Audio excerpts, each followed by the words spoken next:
Hello పిల్లలు, praise the lord. Welcome to kids story time. పిల్లలు, ఈరోజు లెసన్కి మీరందరు రెడీగా ఉన్నారు కదా children? Okay, let's start.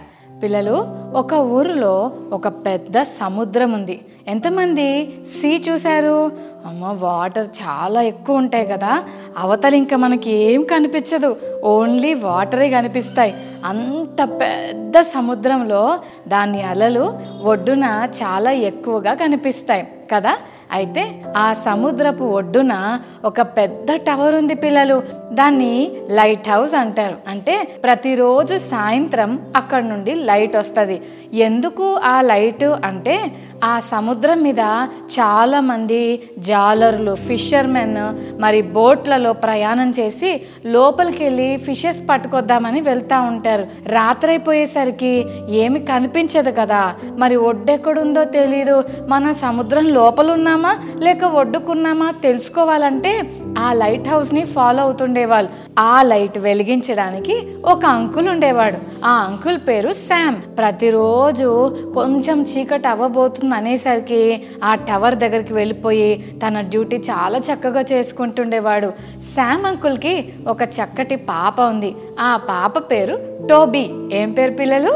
Yes, Toby. పిల్లలు, సాడ్ థింగ్ ఏంటంటే టోబీకి మమ్మీ లేదు. మమ్మీ లేకపోవడం చాలా టఫ్గా ఉంటుంది కదా లైఫ్.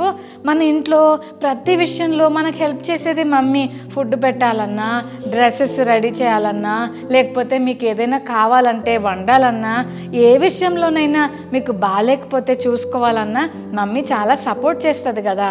కానీ టోబీకి మమ్మీ లేకపోయేసరికి మమ్మీ ప్లేసు, డాడీ ప్లేసు రెండు డాడీయే తీసుకొని తనే ఒక ఫ్రెండ్గా ఉండి టోబీకి హెల్ప్ చేస్తూ ఉన్నాడు పిల్లలు.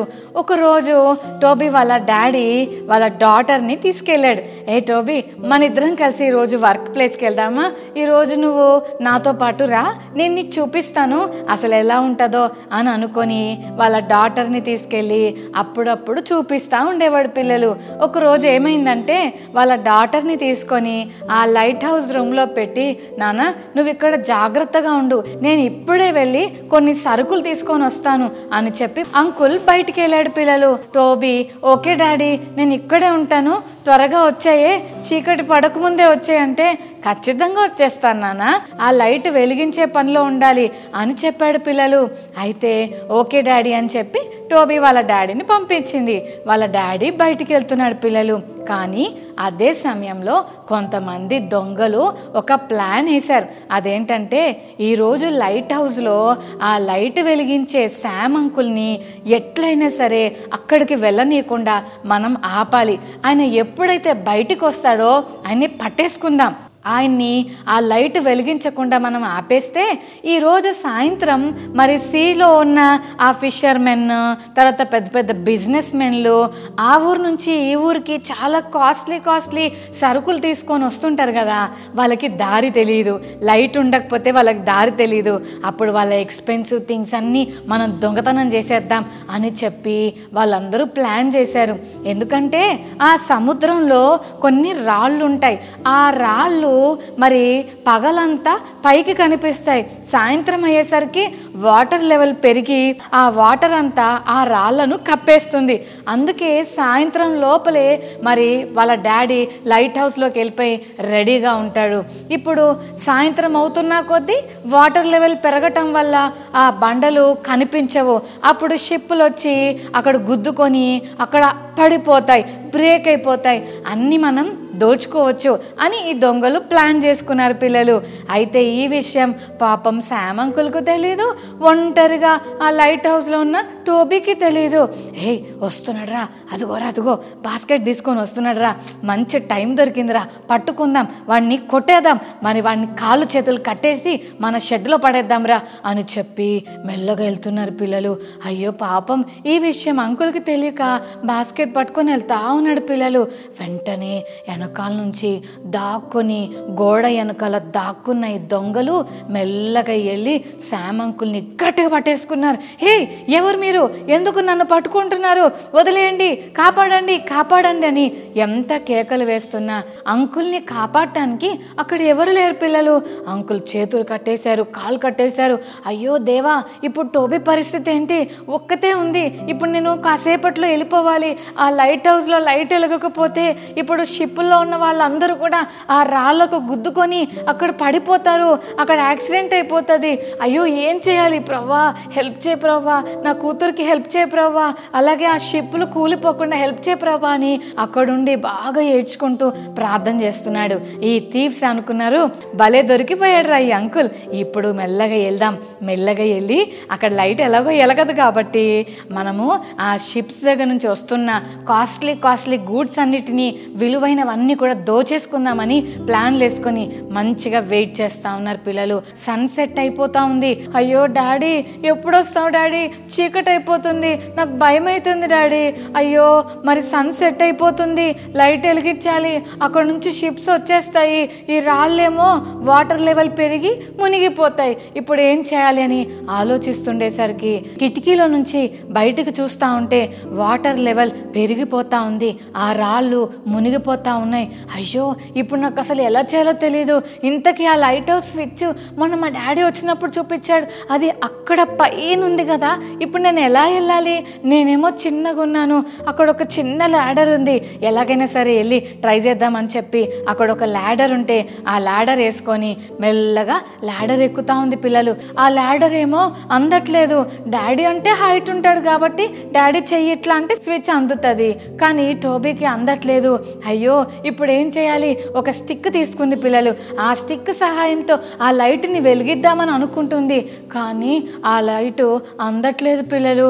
ఎలాగైనా సరే అక్కడికి వెళ్ళాలని ట్రై చేస్తూ కింద కొన్ని బుక్స్ పెట్టి దాని మీద ల్యాడర్ పెట్టి చేతిలో స్టిక్ పెట్టి, ప్రవ్వా నువ్వు సహాయం చేయ ప్రవ్వా, మా మమ్మీ కూడా నాకు ఇలాగే చెప్పేది, నీకు భయం వేసినప్పుడు ప్రేయర్ చేసుకున్నానా, దేవుడు నీకు హెల్ప్ చేస్తాడని. నిజంగా మా మమ్మీ చెప్పినట్టు ఏసయ్యా నేను ప్రేయర్ చేస్తున్నా, నాకు హెల్ప్ చేయి ప్రవ్వా, ప్లీజ్ అయ్యా అని అడుగుతూ ఆ స్టిక్ తీసుకొని చాలా కష్టంగా చేతులు పైకెత్తి అలా టచ్ చేయగానే లైట్ వెలిగింది పిల్లలు. వావ్, ఎంత అద్భుతం జరిగింది కదా! ఆ లైట్ వెలగగానే అప్పుడే షిప్పుల్లో ప్రయాణం చేస్తున్న వాళ్ళకు ఏం అర్థం కావట్లేదు. ఏంటి లైట్ వెలగలేదు, మనం ఇంకా సముద్రం లోపలే ఉన్నట్టున్నాం, ఒడ్డుకు రాలేదేమో అందుకే లైట్ కనిపించట్లేదు అని అనుకుంటా ఉన్నారు. ఇక్కడేమో దొంగలు చూస్తూ ఉన్నారు, ఎప్పుడప్పుడు దొరుకుతారా, ఎప్పుడు దొంగతనం చేద్దామని. ఎప్పుడైతే లైట్ వెలిగిందో వెంటనే ఈ లైట్ షిప్పుల్లో ప్రయాణం చేస్తున్న వాళ్ళకి కనిపించింది. అంతేకాదు అక్కడున్న దొంగలు దొరికిపోయారు. షెడ్డులో పడున్న వాళ్ళ నాన్న ప్రార్థన చేస్తున్నాడు కదా, ప్రవ్వా నా కూతురికి సహాయం చేయని. ఆ నాన్నకు కూడా లైట్ కనిపించింది. అబ్బా దేవా ఏం చేసావో నాకు తెలియదు, కానీ ఆ లైట్ వెలిగేలాగా నువ్వు సహాయం చేసినందుకు వందనాలు ప్రవ్వా అని దేవునికి వందనాలు చెప్పాడు. తెల్లారి అంకుల్ని విడుదల చేశారు. అంకుల్ గబగబా వచ్చి తన కూతుర్ని ఎంతో ప్రేమతో దగ్గర తీసుకొని, వెరీ గుడ్ నాన్న, చాలా బ్రేవ్గా పనిచేశావు అని వాళ్ళ కూతుర్ని అప్రిషియేట్ చేశాడు. సమస్య వచ్చిందని అక్కడే భయపడుకుంటూ ఉండుంటే ఎంత డేంజర్ అయిపోయేది పిల్లలు. ఆ షిప్లో ఉన్న వాళ్ళందరూ నీళ్ళల్లో మునిగి చనిపోయేవాళ్ళు. వాళ్ళ దగ్గర ఉన్న ఎక్స్పెన్సివ్ గూడ్స్ అన్నీ కూడా మరి దొంగలు తీసుకొని వెళ్ళిపోయేవారు. కానీ దేవుడు టోబీకి వాళ్ళ డాడీ ప్రార్థన అలాగే టోబీ ప్రార్థన ఆ సమస్య నుంచి వారిని కాపాడింది. కాబట్టి ఈ రోజు నుండి మనం కూడా ఏదైనా సమస్య మనకు వచ్చినప్పుడు ఖచ్చితంగా దేవుని సహాయం కోరాలి. బైబిల్ గ్రంథంలో కూడా మరి షెబా అనే ఒక వ్యక్తి ఉన్నాడు. ఆయన సౌలు రాజుకి ఫ్రెండ్, ఆయనకు దోస్త్ అనమాట. ఆయన ఏం చేశాడంటే, ఇశ్రాయేల్ ప్రజలందరూ ఇలా రండి, ఈ దావీదు ఉత్తమ మోసగాడు, దావీదు సౌలు వాళ్ళందరినీ చంపించేసింది ఈ దావీదే అని దావీదు రాజు మీద అబద్ధాలు చెప్పి ఆ ప్రజలందరినీ దావీదు నుంచి దూరం చేసేయాలని ప్లాన్లు వేస్తున్నారు పిల్లలు. అలా చేస్తున్నప్పుడు దావీదు రాజు ఒక ఆలోచన చేశాడు. అదేంటంటే అమాషా అన్న ఒక వ్యక్తిని పిలిచి, అరే అమాషా ఒకసారి ఇలారా, మరి షెబా అనేవాడు మనకు చాలా కీడు చేస్తున్నాడు, ప్రజలందరినీ మన నుంచి దూరం చేసే ప్లాన్ చేస్తున్నాడు, కాబట్టి నువ్వు పరిగెత్తుకుంటూ వెళ్ళి షెబా ఎక్కడున్నాడో అతన్ని పట్టుకో, 3 రోజుల్లోగా నువ్వు అతను తీసుకొచ్చి నా ముందు నిలబెట్టాలి అని చెప్పాడు. కానీ 3 days అవుతున్నా అమాషా వెళ్ళాడే కానీ వెనక్కి రాలేదు, షెబాను కూడా పట్టుకురాలేదు. దానివల్ల అరే 3 days అయినా రాలేదు, ఒక పని చేద్దాం, అభిషేక్ నువ్వు వెళ్తావా అని అక్కడ అభిషేక్ ఉంటే అతనికి చెప్పాడు. పిల్లలు వెంటనే అభిషేక్ వెళ్తాను రాజుగారు అని చెప్పి బయలుదేరుతుంటే అభిషేక్ వాళ్ళ బ్రదర్ అయిన యోవాబు నేను కూడా వస్తాను ఉండరా అని చెప్పి యోవాబు కూడా అభిషేక్తో బయలుదేరి వెళ్ళాడు. పిల్లలు అయితే ఈ బ్రదర్స్ ఇద్దరు కొంతమంది సైన్యాన్ని తీసుకొని వెళ్తా ఉంటే వీళ్ళకి తెలిసిన విషయం ఏంటంటే ఆ ఎనిమి అయిన షెబా ఆబేలు అనే ఒక పట్టణంలోకి వెళ్ళిపోయాడు. పిల్లలు ఆ పట్టణానికి కాంపౌండ్ వాల్ ఉంటుంది, పెద్ద గేట్ ఉంటుంది. పిల్లలు అయితే ఈ ఎనిమి ఎవరు చూడకుండా ముసుకేసేసుకొని దొంగలాగా ఆ పట్టణంలోకి వెళ్ళిపోయాడు. ఇప్పుడు ఆ పట్టణంలో ఉన్న దొంగను ఎలా పట్టుకోవాలంటే ఆ పట్టణం అంతా తగలబెట్టేస్తే కరెక్ట్ అని చెప్పి యోవాబు ఇంకా అతని సైన్యము ఆ బేలు పట్టణం అంతటిని తగలబెట్టేద్దామని చెప్పి మరి ప్రాకారాలు అంటే కాంపౌండ్ వాళ్ళని కూలగొట్టే ప్రయత్నం చేస్తున్నారు. ఈ విషయం తెలుసుకున్నప్పుడు పట్టణం అంతా టెన్షన్లో ఉన్నారు. అసలు మనం ఏం చేసాం, మన మీదకి ఎందుకు వీళ్ళు వస్తున్నారు అని చెప్పి ఊరోళ్ళందరూ మాట్లాడుకుంటా ఉంటే ఒక ఆంటీ ఉంది. పిల్లలు చాలా బ్రేవ్, ఆ ఆంటీకి చాలా జ్ఞానాన్ని ఇచ్చాడు దేవుడు. ఆ ఆంటీ ఏం చేసిందో తెలుసా, ధైర్యంగా ఆ కాంపౌండ్ వాళ్ళు ఎక్కింది. పిల్లలు అమ్మో, ఒక వ్యక్తి మన పట్టణానికి కీడు చేయడానికి వస్తే, ఎవరైనా కొట్టడానికి వస్తే వాళ్ళ దగ్గరికి ధైర్యంగా వెళ్ళి నిలబడతామా?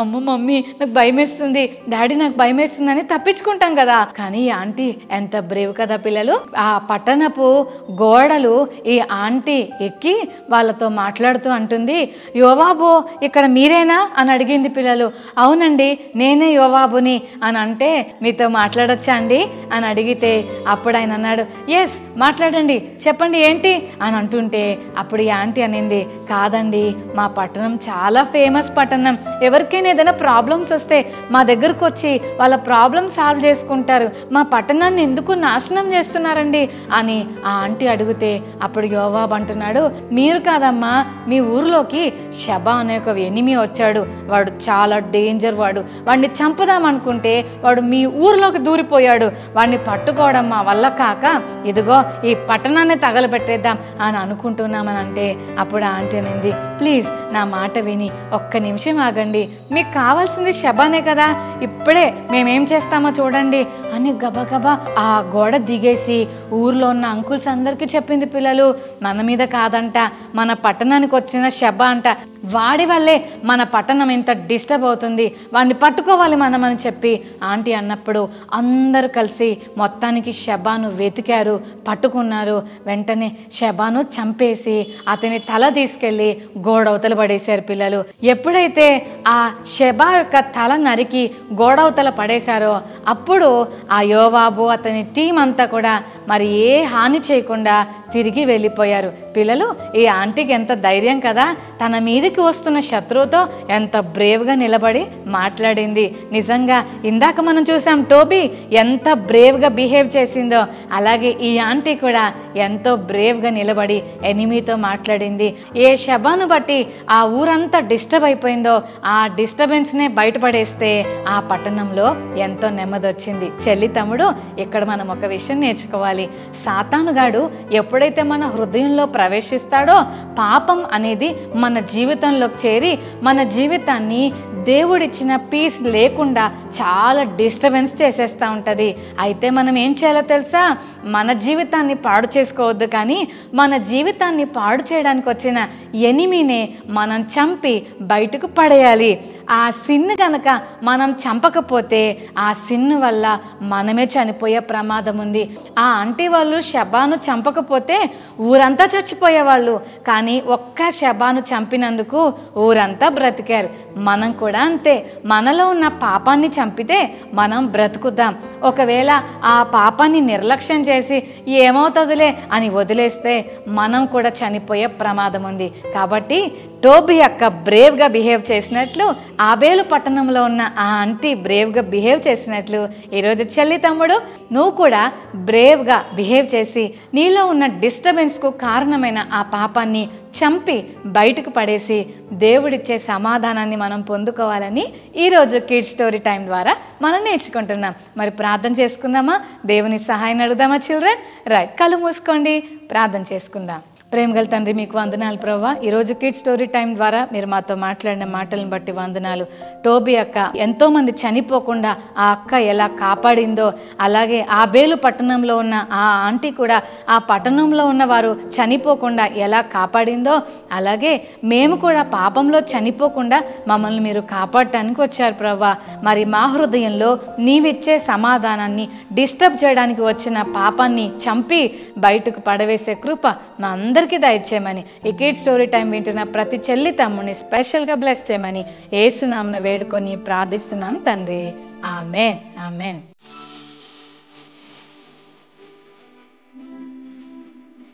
ఓకే చిల్డ్రన్, మరి ఈరోజు మెమరీ వర్స్ నేర్చుకుందామా? యెషయా 41:10, ఐజియా చాప్టర్ 41 వర్స్ 10. నీకు సహాయము చేయువాడను నేనే. మరోసారి నేర్చుకుందామా?